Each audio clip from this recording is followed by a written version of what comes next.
Next live coisa que lá vai fazer uma base e vamos começar a falar e subscribe para o membership assim se não vai ter cara e ver o membership também envie everyone chaque one of those things so that toujours passar com essa suspeita de vamos ser relaxando se mal tudo se acaba na piscina Mas é importante que chaque candidato a participar de fala de sorte.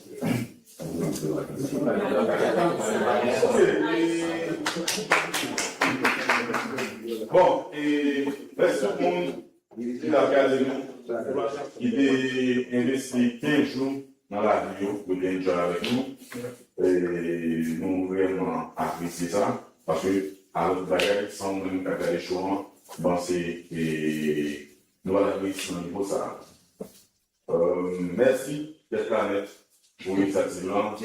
Merci JJ et pour ça pour la chaîne là. Merci. Pensez, très bientôt. On a le nom.